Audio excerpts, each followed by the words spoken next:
what advice? I'm asking for a friend. This is not for me, but someone who is famously shy. hmm Talk about this on the show all the time. I'm a very Yeah. anxious person. I Yeah. panic in high stress situations. What are like some best practices for someone that traditionally suffers from Yeah. anxiety and not responding well in stressful situations? Right. I think those are great questions. And I'm just like you. I will never forget. I grew up playing the piano. I hated playing for anyone. I would only practice at home when nobody was listening. I remember I had one song that I played perfectly every time I played it. And then I had a recital where I had to play in front of a group of people. And I completely failed. It was awful. It was really, so I'm the same. I Yeah. don't, requires that I really prepare for situations so that I don't get nervous and panic.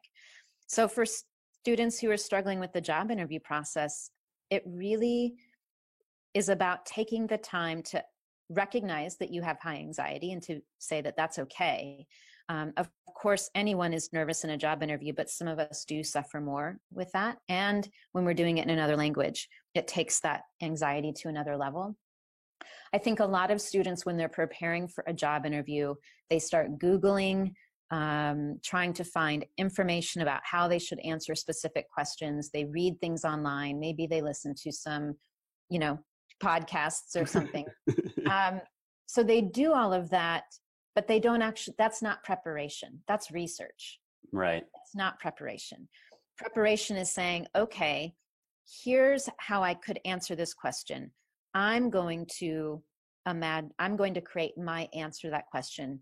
And then I'm going to practice it out loud. I'm not just going to think about it. Again, a lot of students just think about things and they think, okay, I would say this, or I would answer the question this way, but they never physically practice answering it. Right. Thinking about it isn't enough. You have to physically practice answering it. And of course, there's a lot of advice online that says, stand in front of a mirror and watch yourself answering questions.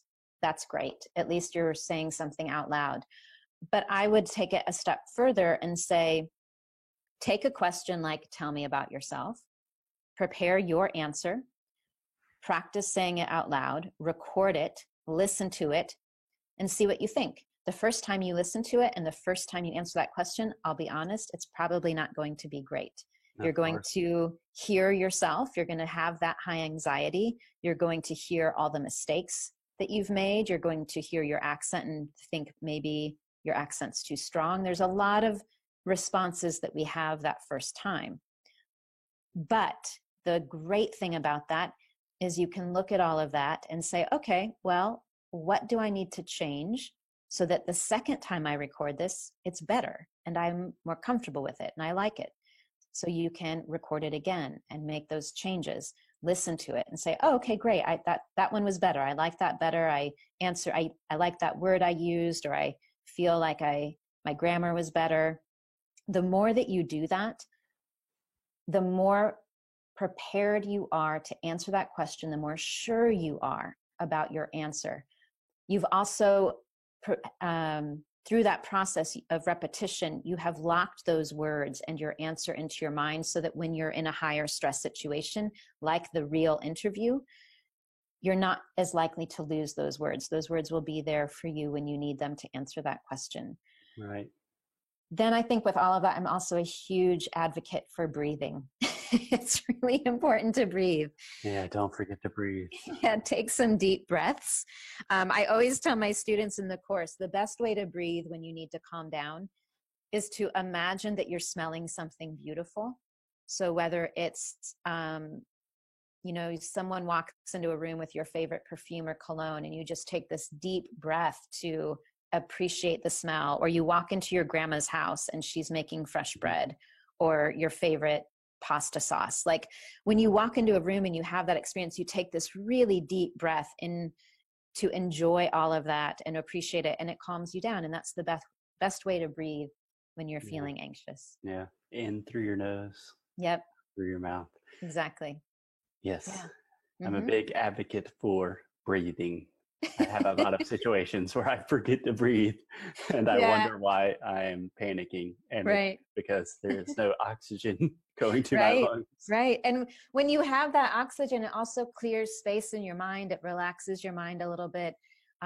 One of the reasons people forget things in an interview is they're just panicked, and their brain is so focused on the fear that they don't have time to think about the words that they want to use. So using that breath to calm down and get that panic out of your mind allows you to refocus and go back to finding the words and the grammar that you want to use instead of being focused on the fear that you have in that moment. Right, right. And I cannot agree strongly enough with the idea of recording yourself, Yeah. even videotaping yourself, Yep.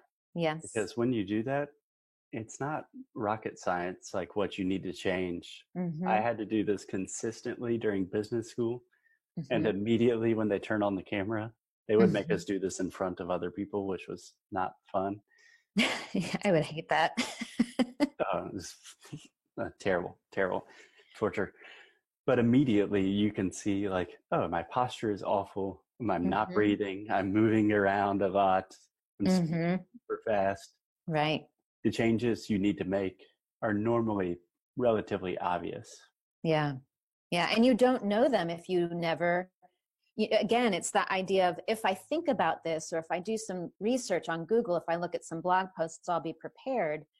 But none of those tell you how fast you speak. None of those tell you how you sound when you speak. None of those tell you um, whether you're using the words that you really want to use in your answer. The only way that you can identify those things that are great about your answer and the things that you want to change is to record it, physically do it, record it, listen to it, or watch it, analyze it, and make those changes. There's just no other way around it.